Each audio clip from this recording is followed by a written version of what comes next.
थांबा थांबा थांबा थांबा. काय झालं? काय झालंय घरात आई?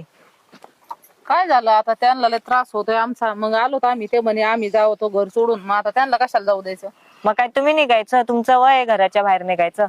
आता तुझं आणि त्याचं तर तेच आहे. आता माझं काय झालंय?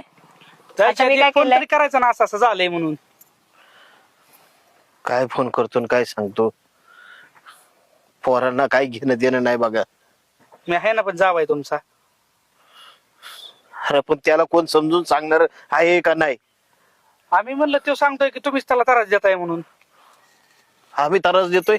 मग काय त्याच्या बायकोला चक्कर आली म्हणला तो. अरे जवळ असून तुम्ही बघितलं नाही. थोडा विचार तरी करायचा ना. आताच तिला दिवस गेलेत आणि लगेच तुम्ही एवढं बोललात तिला. जाऊन ते काम करा, चला आपलं घरी. नको गावात तमाशा घालायला. तुम्हाला त्या टायमाला सांगत होते थोडं आपल्यासाठी ठेवा, यांना दोघांना नका देऊ, म्हातारपणात काम येईल. नाही ऐकलं. काय नाही बाबा. दोघांचं काय आता? मग आता तुला दिलं वाटून, त्याला दिलं, तुम्ही मग तुमचं माझा झालं हिस्सा आहे तो मी घेणारच आहे ना. तुमचा हिस्सा आहे, तुमच्या वाटणे आहे. तुम्हाला नुसतं वाटणे आणि हिस्साच दिसतात का रे? मग अजून काय दिसलं पाहिजे आम्हाला? आई बापाचं काय घेणं देणं नाही का तुम्हाला? हा, देणं घेणं नसतं तर आली पण नसती ते शोधत.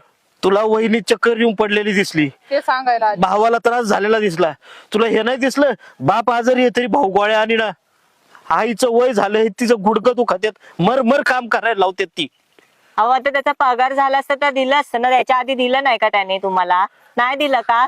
अरे तुम्ही लहानपणी आजारी पडायचे, तुमच्या शाळेच्या कॉलेजच्या फिया भरायला लागायच्या, तुम्हाला दवाखानं करायला लागायचं, तेव्हा आम्ही पगाराची वाट नव्हती बघितली. हे का बोलून दाखवताय? हे बोलून दाखवायची गोष्ट आहे.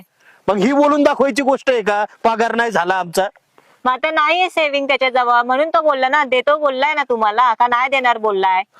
खरंय तुझं, तू बी त्याचीच बाजू घे आता. आई बापच नको झाल्यात तुम्हाला. अरे गोळ्या नाही, औषधं नाही, निदान 2 शब्द नीट तरी बोला. बाप खोकल्यावर सुद्धा तुम्हाला राग येतोय. एवढी जर आता किळस काय नाहीये, ती सून दुसऱ्या घरातून आली आपल्या इथे, काहीतरी विचार करून बोलायचं ना तुम्ही पण. खरंय तुझं. त्यामुळेच आहे ना, आम्हाला कुठंच नाही राहायचं, त्यांच्या घरी नाही राहायचं, कुठं नाही. आमचं आम्ही तोंड काळ करतो म्हातारी म्हातारी. थोडं काळ करून काय होणार आहे? एक तर सगळ्यात महत्वाचं, तुम्ही घराच्या बाहेर नव्हतं निघायला पाहिजे. तर का? लोकांना तमाशा दाखवायची सवयच लागली आपल्याला. हे लोक हे दोघं बाहेर निघाले की समजतात ना गावाला अख्ख्या, की यांच्यातच काहीतरी आहे. खरंय तुमचं. थोडंफार त्याला समजून घेत जा ना तुम्ही. नसतात माणसाकडे पैसे. आणि आम्हाला कोण रे समजून घेणार? आहे पण तो म्हणला ना, मी इथून मागे त्यांनी काय औषध आणले नाहीत का? यांचीच नाटकं असतील. काय गरज नाही, नका येऊ आमच्या